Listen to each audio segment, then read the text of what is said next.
Bom, tudo certo, segundão. Vamos fazer a correção. Tenho em mãos, o módulo 7. Bom dia, nessa manhã de quarta-feira. Módulo 7, vamos corrigir as atividades sobre o segundo reinado do capítulo 21, beleza? Então, nós vamos corrigir as páginas que estão selecionadas, né? Aqui que são as páginas 20, 31, 32, 33 e 34.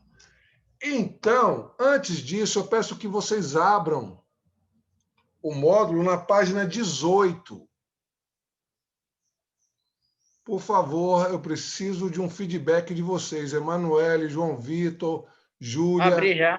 Então, vamos lá. Na página 18, João, tentativas de modernização. Eu quero chamar a atenção de vocês aqui, como eu falei para vocês, que o Oeste Paulista, né, vai investir na indústria, porque não tinha banco, vocês lembram da aula? Então, vai abrir lojas, fábricas, investir o dinheiro na própria cidade. Mas antes disso acontecer, né, eu quero que vocês compreendam que a escravização, o tráfico de escravos, gerava muita grana. E tinha um traficante que era baiano, né? Está aqui no texto, né? Francisco Félix de Souza.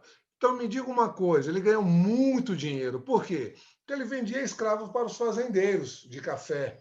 Então, vejo, mas professor, mas o Oeste Paulista são imigrantes. Sim, mas o outro lado, o Vale do Paraíba, não era. Então, ganhava muito dinheiro com venda de escravos. Mas quando a Inglaterra proíbe o tráfico, né, esse dinheiro que era investido em escravos, na compra de escravos, já vai ser utilizado em outra função. Beleza? Então, é isso que eu quero que vocês compreendam. Beleza? Então, aquele dinheiro que os fazendeiros usavam para comprar escravos vai ser agora colocado em outro lugar. E também o dinheiro que os traficantes ganharam muito dinheiro, né, com isso. Por quê? Porque vendiam muito caros os escravos. E é uma coisa importante dizer que o seguinte, as pessoas que eram traficadas lá da África, elas estavam no estado de escravizados, mas eles não eram escravos. Estão me entendendo ou não? Ou seja, quando eles foram capturados por uma outra tribo lá na própria África, eles eram escravos da tribo. Mas quando eles vieram para o Brasil, porque eu quero que vocês entendam o seguinte, as pessoas que vieram lá do continente africano, né, eles vieram escravizados, eles não vieram com a própria vontade, não, vamos lá conhecer a América, não. Eles foram obrigados. Então, eles vieram na condição de escravos, beleza? Então, vamos lá, vamos nós. Bom, aqui na página 19 fala, com o fim do tráfico, o capital irá ser reinvestido em navios de viagens. Lógico, né? Os navios negreiros dos traficantes vão ser investidos em outra função. Página 20, João Vitor, lê essa questão do Enem, por favor. Ele era inimigo do rei. Ele era inimigo do rei.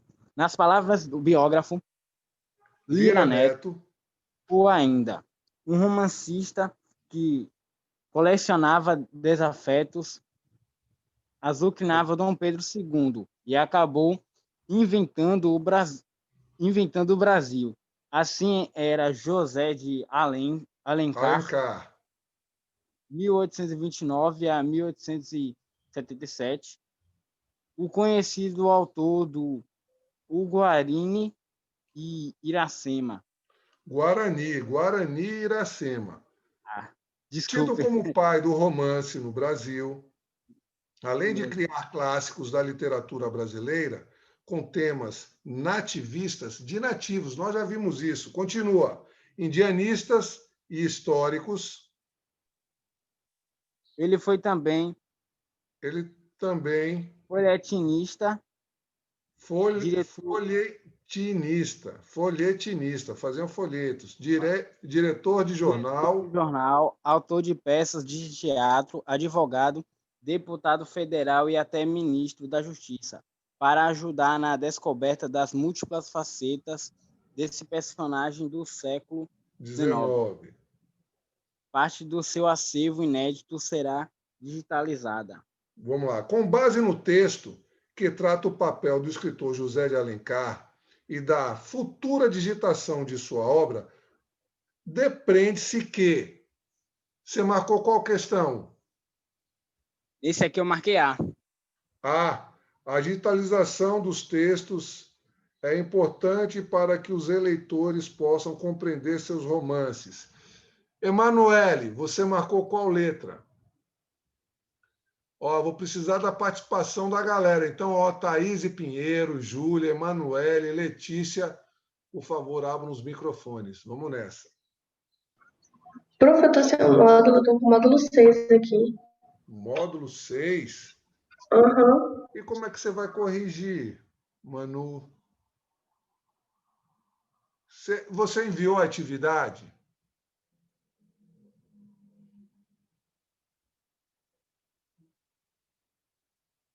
Então, olha lá, galera. Tem que enviar as atividades. Vamos lá, Júlia Gabriele, marcou que letra?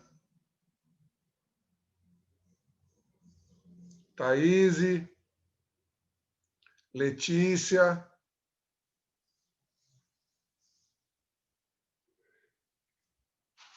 Então, já vi que a aula vai ser eu e João, porque a galera, por algum motivo, né, está ausente. Mas, galera, participação em aula é importante, hein?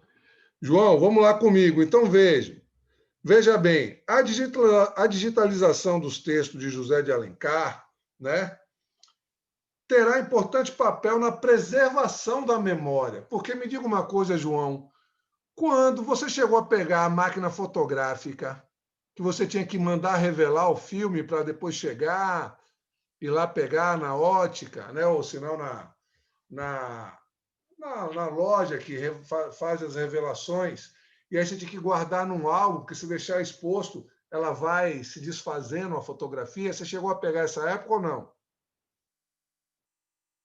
Não.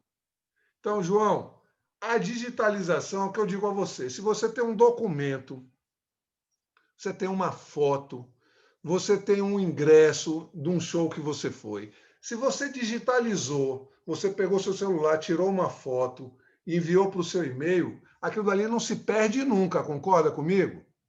Concordo.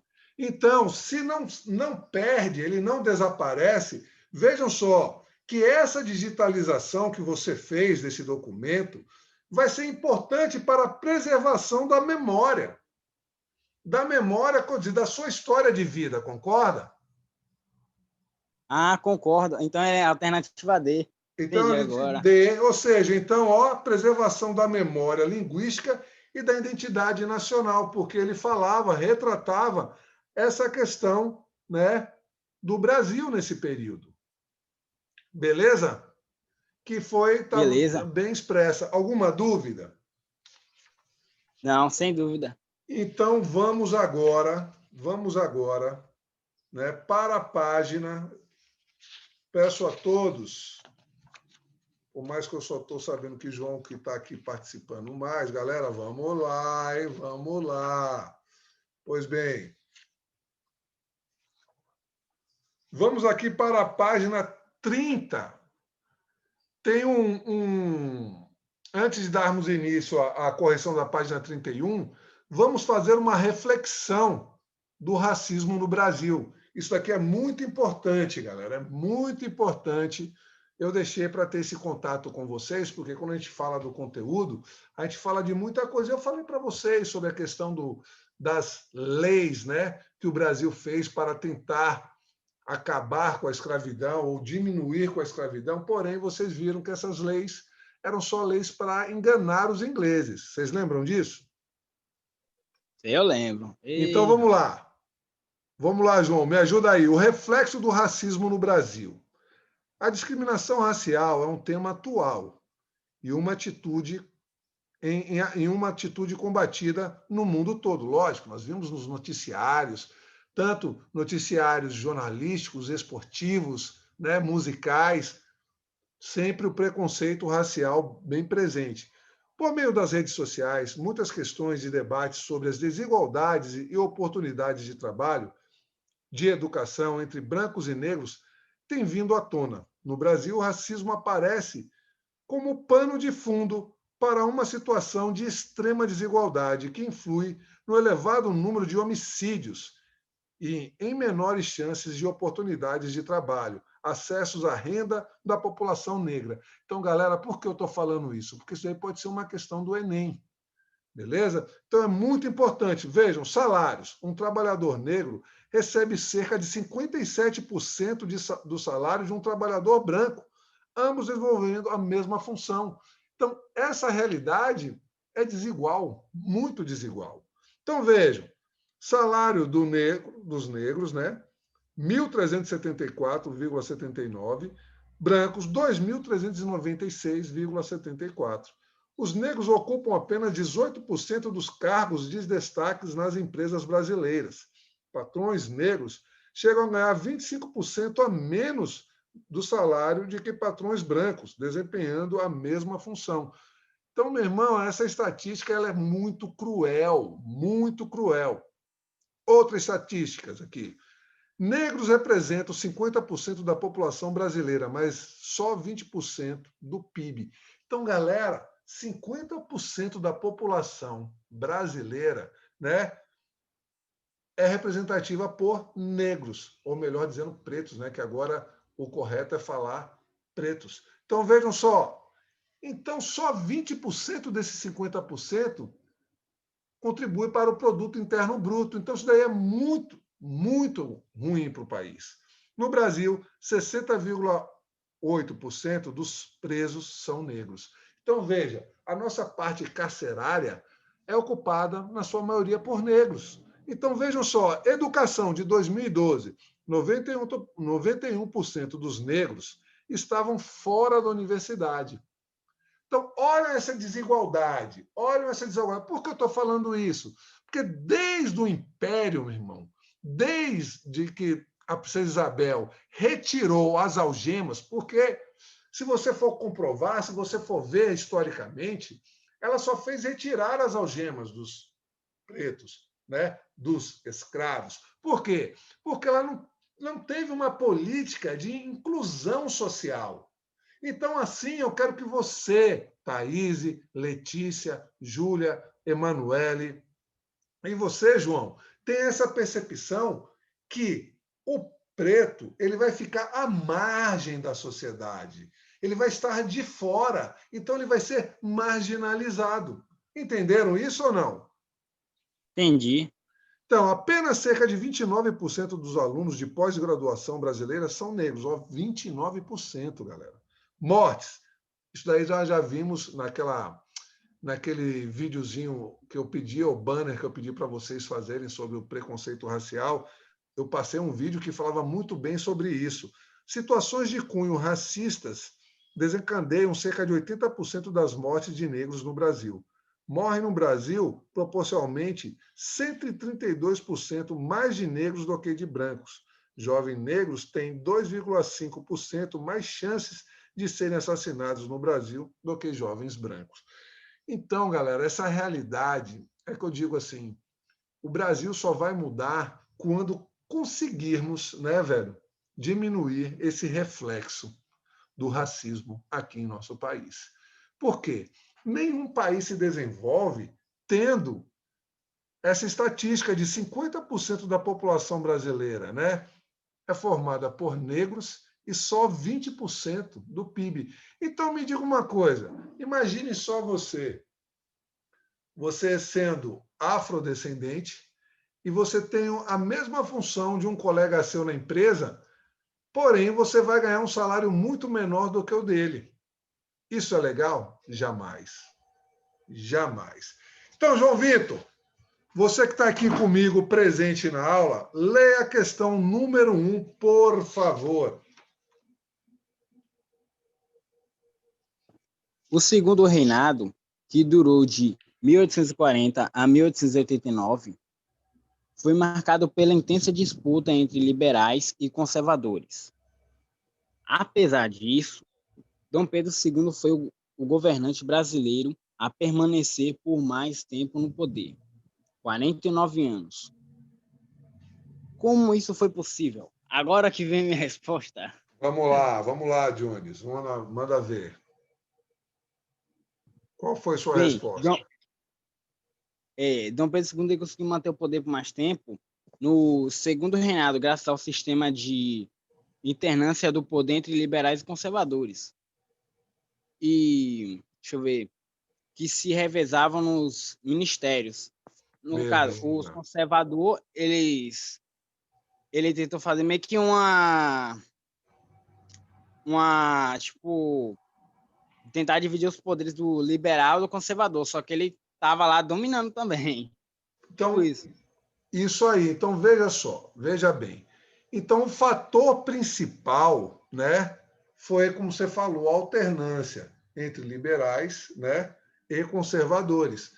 Eu não posso esquecer aquela imagem que eu mostrei, está lá na aula gravada, que está Dom Pedro numa balança, tem uma mulher que representa os liberais e tem um senhor que representa os conservadores. Ele fica equilibrando, não deixando nenhum subir ao poder. Quem manda é ele. Por que isso, galera?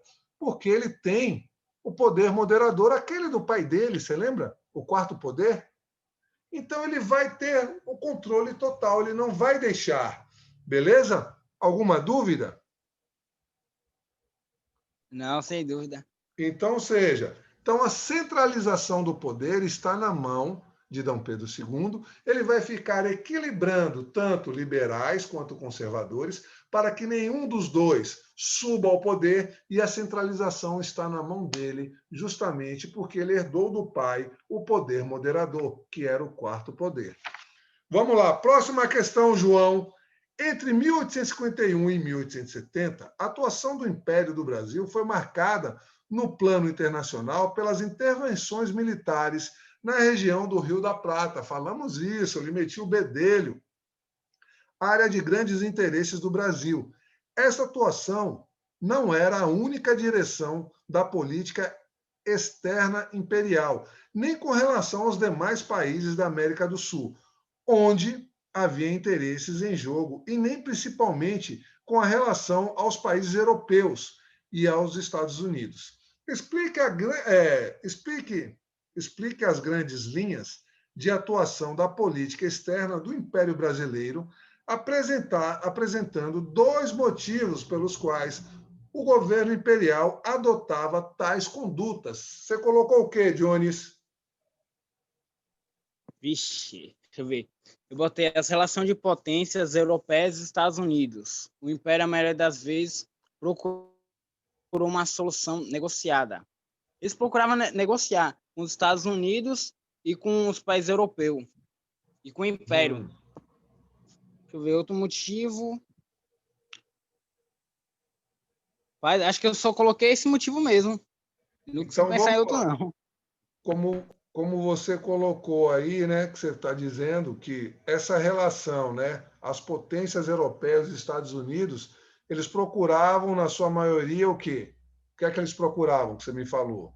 Uma relação. Fazer uma relação com esses três. Ou seja, queria uma solução de negociar, não é isso? Isso. Negociar porque o Brasil tinha uma importância, não tinha uma importância? Tinha, que eram os recursos que ele fornecia. Boa, né?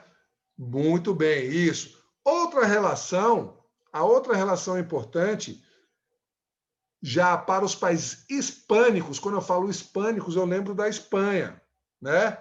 Da América, deve ser aplicado com exceção da região platina. Por que a região platina? Do Rio da Prata. Como eu falei para vocês, naquela época nós não tínhamos o quê? Helicópteros, não tínhamos aviões, as estradas eram ruins, então eles usavam que meio? Qual meio? Navegações, barcos. Exatamente, os meios fluviais. Então vejam, então eles vão para isso utilizar a força para garantir interesses brasileiros, praticando uma política de intervenção respaldada na superioridade econômica do império. Então, veja só, no primeiro momento, né, Estados Unidos, você, como você me falou, né, as grandes potências, né, eles queriam negociar, mas nessa região platina tinha que impor a força, tinha que impor a força. Como eu falei a vocês, Dom Pedro II, ele metia o bedelho, ele faziam relações, chegava para os partidos, né, dos blancos, mais ou menos, o que é que vocês estão precisando? O que é que eu posso ajudar? E quando vocês virem que o Brasil estiver em xeque em alguma questão, vocês vão a favor do Brasil. Lembram disso ou não? Lembro. Então vamos para a questão B. Relacione a ação do governo imperial na região platina com os objetivos estratégicos traçados pela política interna do império e com os interesses de pelo menos um dos grupos sociais envolvidos na questão do Prata, do Rio da Prata. Você colocou o quê? Por que ele vai fazer essa intervenção, João? Para garantir a necessidade de livre navegação. Muito bem, que mais?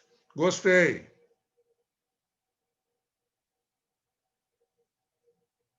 Que mais? Vamos lá, estou gostando. Travou.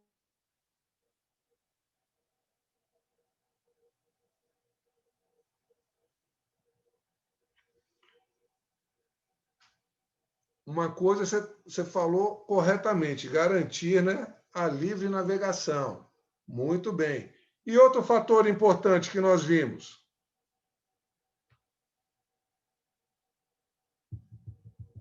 Estou aguardando.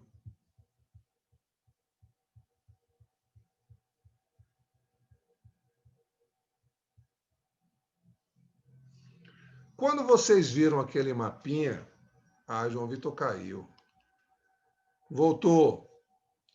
Quando você viu aquele mapinha, né, que nós vimos ali, os rios, então, dessa forma, era muito importante, não só para o Brasil, também para a Argentina, também para o Uruguai e principalmente para o Paraguai, porque vocês viram que se não usassem esses meios fluviais, a única chance de Solano Lopes conseguir uma saída para o oceano, por que oceano? Porque era a maneira que eles iam pegar as naus para levar toda a sua produção para a Europa.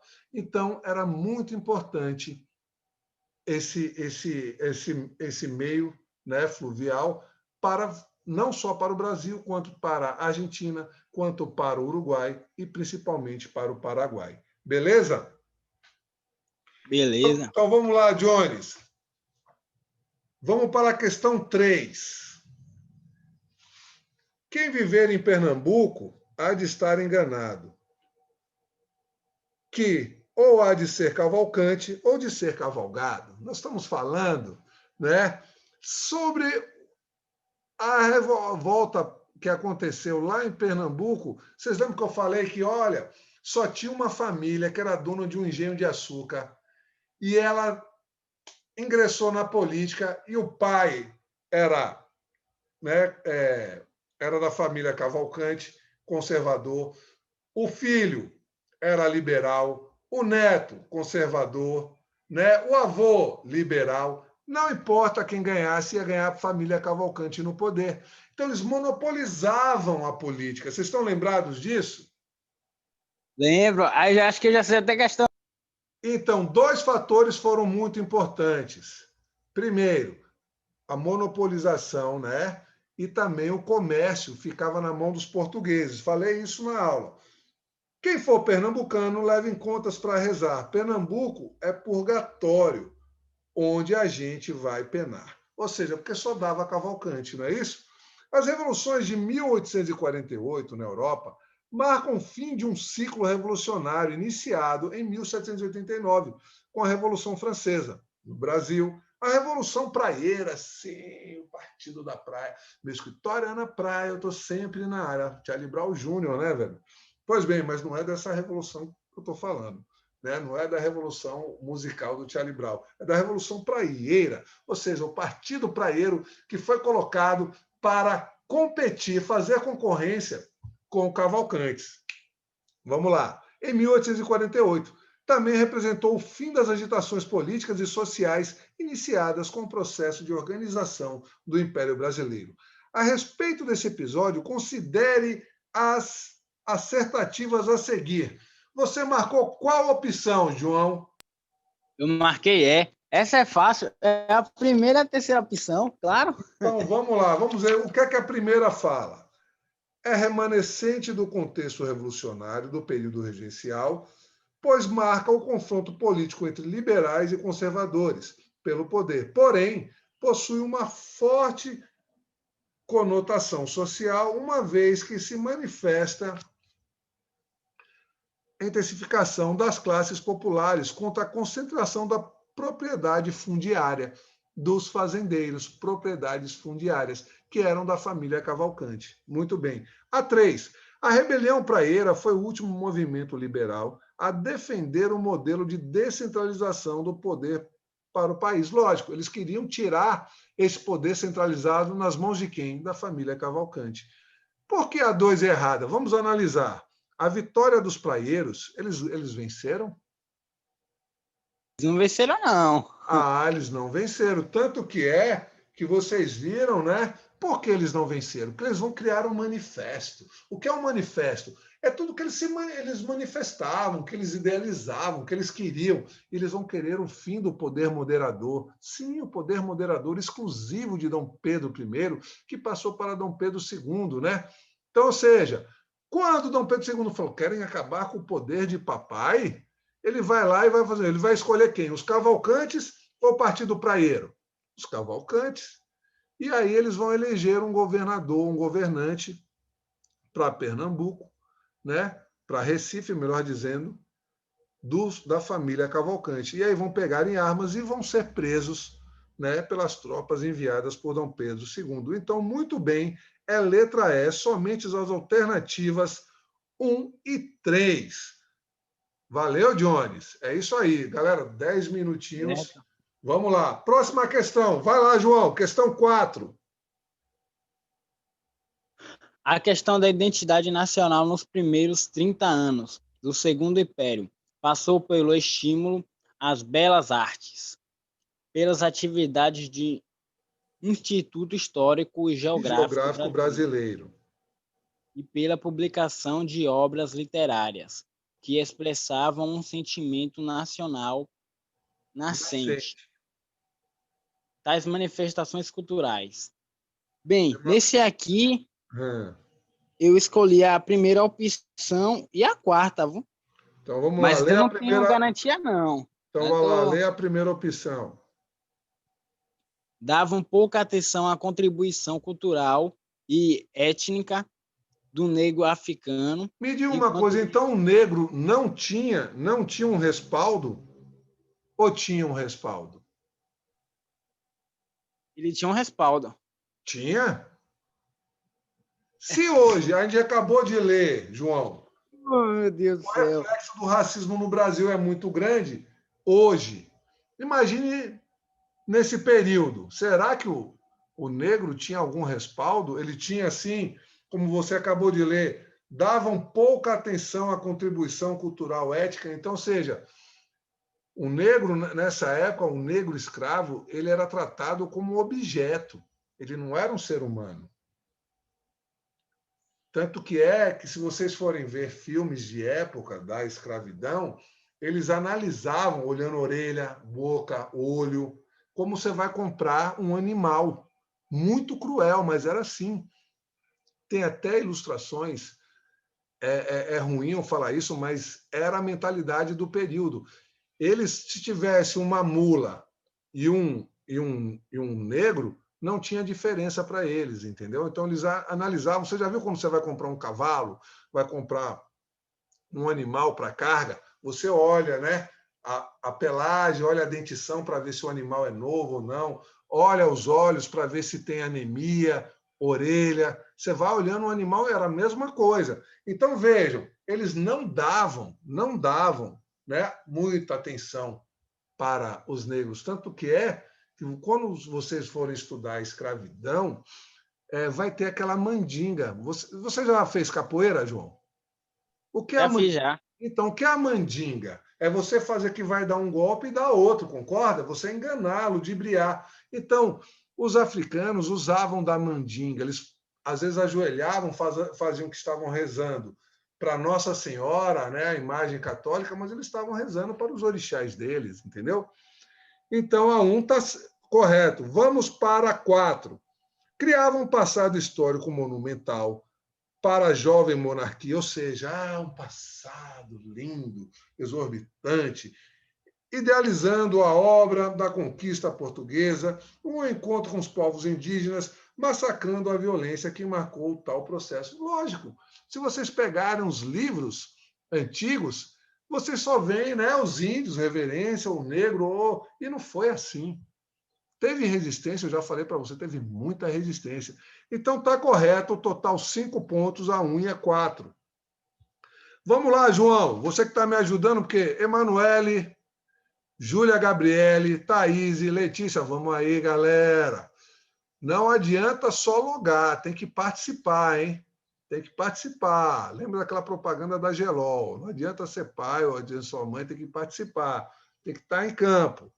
Vamos lá, João. Questão 5, artigo 3º. O governo paraguaio se reconhece obrigado à celebração do Tratado da Tríplice Aliança. Sim, tríplice, aquela, 3 contra 1.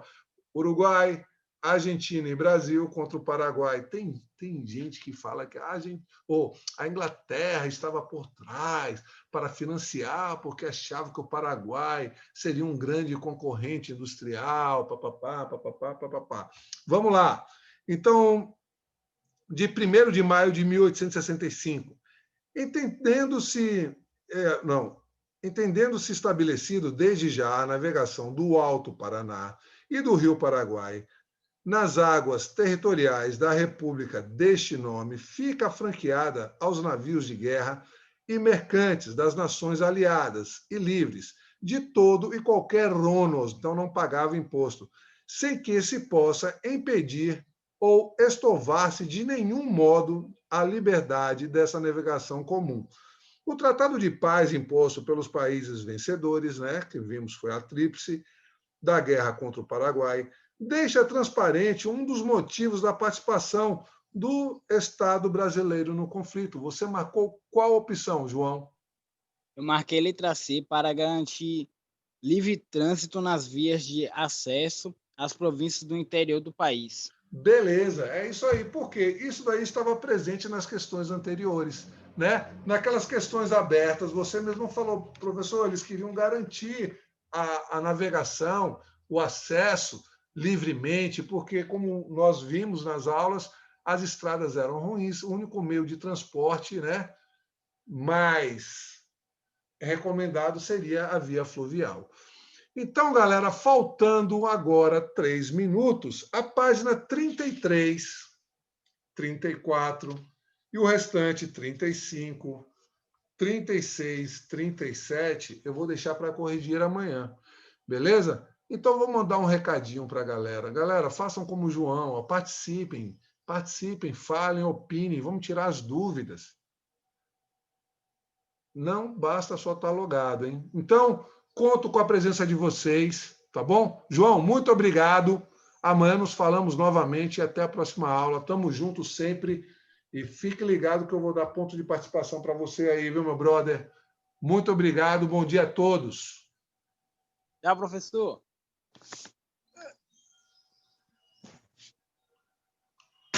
Puxa!